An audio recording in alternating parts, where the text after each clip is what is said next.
2018 के समय में एक कानून बना था EWS।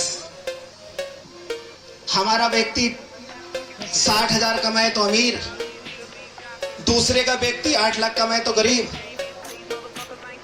EWS का कानून बना।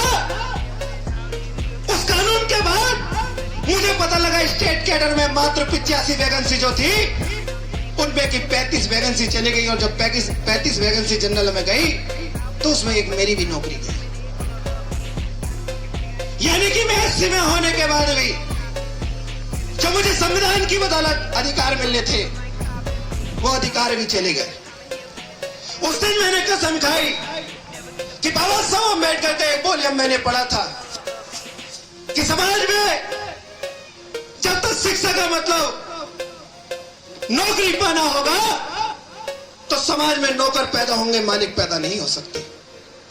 यदि ये वॉल्यूम बाबा साहब अम्बेडकर का गलत होता तो बाबा साहब अम्बेडकर भारत के कानून मंत्री होने के नाते, एक प्रधान अध्यापक होने के नाते, बड़ौदा में पीसीएस होने के नाते, जो आज अडानी अंबानी का नाम आता है, आज बाबा साहब अम्बेडकर सबसे ज्यादा अमीर होते, हो सकता था कि दुनिया के सबसे ज्यादा अमीरों की सूची में बाबा साहब का नाम आता।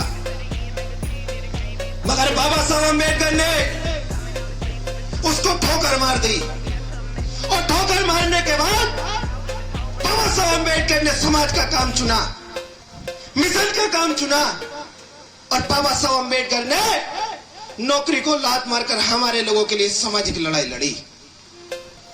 उसी लड़ाई को लड़ने का काम 4 सरकारी नौकरी मान्यवर काशीराम साहब ने छोड़ी। टॉप के वैज्ञानिक थे।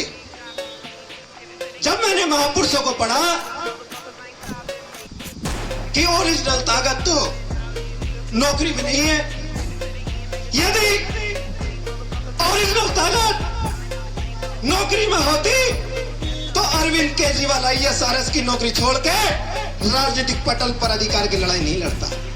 इसलिए मैंने कसम खाई कि जब तक जिंदा रहूंगा, जब तक मेरे शरीर में एक एक बूंद खून की रहेगी, मैं समाज के लिए अपने जीवन को ऐसे ही कुर्बान करूंगा, और कुर्बान कर जो समाज अधिकारों से वंचित है, जो समाज तरल संस्कृति के नाम से पीड़ित प्रताड़ित है, उन लोगों को न्याय दिलाकर उनको शासक बनाने का काम करेंगे।